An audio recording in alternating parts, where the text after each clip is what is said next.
సరే చిన్ని, అయిపోయిందేదో అయిపోయింది. ఇప్పుడు ఏం చేయాలో ఆలోచిద్దాం. నిన్నే చెప్పా కదా సంగీతకు డైవర్స్ ఇచ్చామని, మళ్ళీ ఆలోచిస్తున్నావేంటి?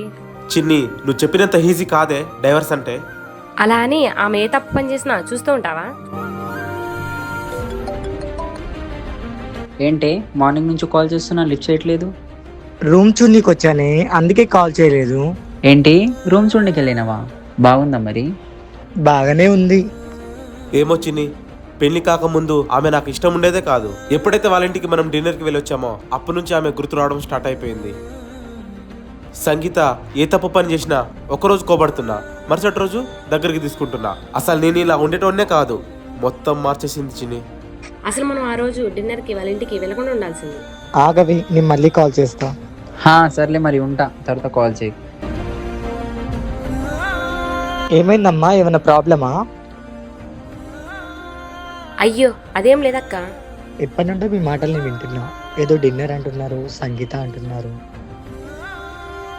అవునక్క, మా ఫ్రెండ్ సంగీత అనే అమ్మాయి గనిని లవ్ చేసింది. అప్పట్లో ఇద్దరు బాగానే ఉండేవాళ్ళు, తర్వాత గొడవైంది, విడిపోయారు. ఒకరోజు మేమిద్దరం వాళ్ళ ఇంటికి డిన్నర్కి వెళ్ళాం. ఎప్పుడైతే వాళ్ళ ఇంటికి డిన్నర్కి వెళ్ళొచ్చామో వారం రోజుల తర్వాత నుండి ఆమె గురించి ఆలోచిస్తుండు. అసలు ఆమె మీద ప్రేమే ఉండేది కాదు. సడన్గా ప్రేమ ఎలా వచ్చిందో ఏంటో. నాకు తెలిసి మరుగుమందు పెట్టింది అనుకుంటా.